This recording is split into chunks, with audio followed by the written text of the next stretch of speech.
Komunitatearentzako proiektuetan jende guztia ateratzen da irabazle.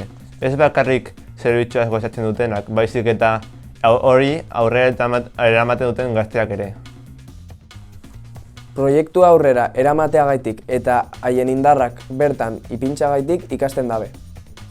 Proiektu baten hainbeste denbora eta indar jartzen denean eta hau egitean ikasten denean, IZP proiektu baten aurrean gaude. Zer ikasi dezakegu?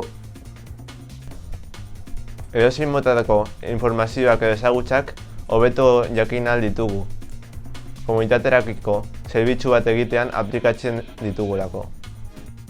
Lotsa gainditzen dugu eta komunikatzeko abileziak garatzen dugu. Zerbitzuan pertsona asko ezagutzen dugu zalako. Gure antolatzeko gaitasuna garatzen dugu. Proiektu bat antolamendu gabe ezin delako aurrera eraman. Gure munduarekiko ikuspegia edo ideia garatzen edo hobetzen dugu. Zerbitzu honetan parte hartzeak benetako pertsonen eta benetako arazoen aurrean egotera eramaten gaitu. Gobernuz kanpoko elkarteen ekintzak ezagutzen dugu. Gizarte ekintzak egiten duten elkarteen mundua.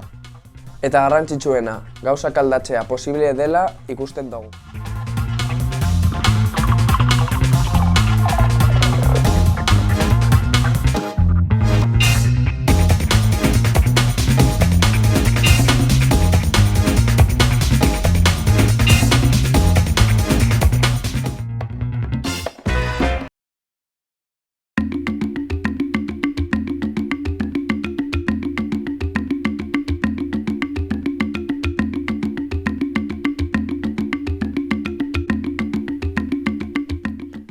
Kaixo Mario, dakigunez pasadan urtean esperientzia onuragarri bat eduki zenuen, non hainbat gauza interesgarri ikasi zenituen. Pasadan urtean La Florida Esplayan egon nintzen, eta ze portaera euki behar dodan umeekaz ikasi nuen. Eta horrez gain, monitoreekaz oso gustura egon nintzen. Lana sarro? Oso esperientzia onuragarria izan zen. Monitoreak laguntzean eta umeak irakastean asko ikasi nuelako. Oso ondo pasa zenuen, beraz. Oso ondo pasatu nuen bai, eta umeak nola eskertzen zuten ikusiz ere. Eta ordaindua izan gabe, zeo zer egiteak emoten dauan arrotasuna sentitu nuen.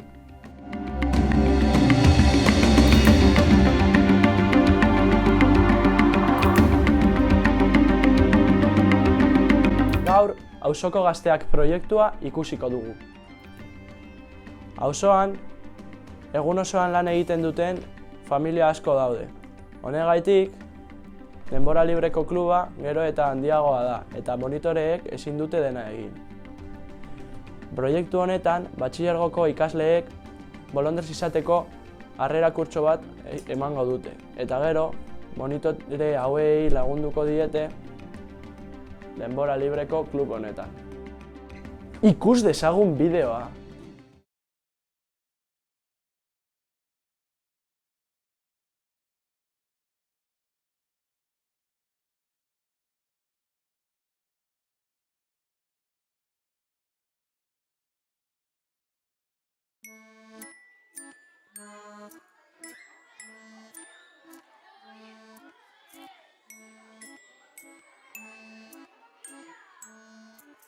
Niretzako ikasketa zerbitzua gazteekin lan egiteko modu bat da, zeinen ondorioz gazteek haien etorkizunerako aukerak ikusten dituzten.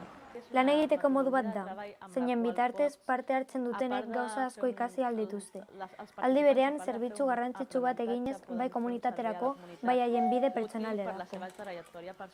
Guk gaztei formakuntza espezifikoa ematen diegu, eta gero batxilergoko ikasleek gure esplaira datoz gurekin lan egiteko, eta hartu duten konpromesua betetzeko. Horren ondorioz bolondreza izatea zer den ulertezaten. A fer, com diríem, unes pràctiques de voluntaris per veure què vol dir això de ser voluntari cada dia, de comprometre's a fer alguna cosa per la comunitat. Kasu honetan, gazteek lehenengo bolondresa izateko formakuntza egiten dute, eta gero, gure inguruan dauden elkarte guztien inguruan ikasten dute, hiriko garrantzitsuenak izanik. Behin hau ikasita, ikasketaren aldea badugu beteta. Zerbitzua 10 monitoreei laguntzean datza, astero 4 orduz. Gela prestatzen dute, ekintza prestatu, ekintza garatu eta hau baloratu.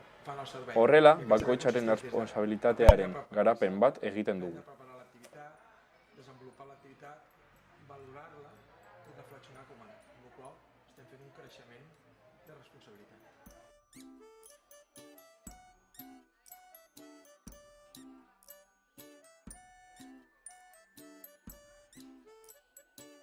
Ume txikiekin lan egitean oinarritzen da gure bolondrez zerbitzua. 3 eta 8 urteen artekoekin, eta gure lana monitorei laguntzean datza. Lehenengo programazioa egiten dugu, eta hau esplaiko monitore bat gure eskolara etortzean oinarritzen da.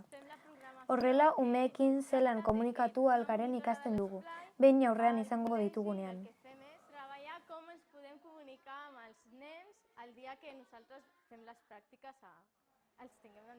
Pertsona hauek oso parte hartzaileak dira, eta gainera batzuk hau egin ostean beste proiektu batzuekin hasten dira. Hau da berez dugun helburua. Formakuntza hau ez dadila izan gauza puntual bat, haien bizitzarako garapen bat izan baizik. Ikusi dugun alde positiboena, gazteak bolondrez partean eduki duten parte hartzea izan da. Umeekin egotea, alde teorikoa, egikaritzea. Umeekin zelan egon behar diren irakatsi dieten pertsonekin egotea, gero hau praktikan jartzeko. Guztiok eskuratzen dute zeozer hemen, bai formakuntza bat, ezagutza edo bizitzako esperientzia bat. Proiektu honi esker jende berri asko ezagutu ahal izan dut. Lagun berriak, esperientzia berriak eta lehen ez nekizkien gauza asko ezagutu ahal izan ditut. Ikasleen autoestimarako hau ere oso ona da. Haiek esaten duten bezala baloratu da sentitzen direlako. 17 edo 18 urte dituzula, ahazten zaizu eta haien adina duzula pentsatzen duzu. Ondo pasatzen duzu, haietako bat izango bazina bezala da. Asko errespetatzen zaituzte. Batzeko aldea asko gustatzen zait. Umeen bila joatea asko gustatzen zitzaidan. Oso divertigarria zen. Eskolara zindua zen eta umeak zuganaz zijoazen zelan zeuden galdetzen. Estatu ezberdineko ume asko batera jolasten ikusten dituzunean, ulertzen duzu zer den benetako zoriontasuna. Edozer gauzak ematen die zoriona.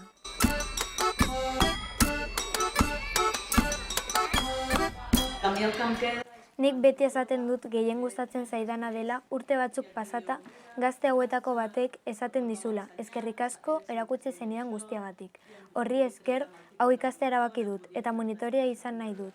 Zuen erakundean egin ahalko nituzke praktikak, hau oso atsegingarria da. Egindako lanak pertsonetan eragina izan baitu. Bide luze bat da. Esplaian daramat 8 urte nituenetik. Momentu hartan esplaiko ume izan nintzen. Gero gazte. Gero auzoko gazteak proiektu bolondrez denbora egin nuen. Gero monitore aurrekoa izan nintzen, eta orain monitorea naiz. Nire karrera hautatzean eragina izan zuen zerbait izan da.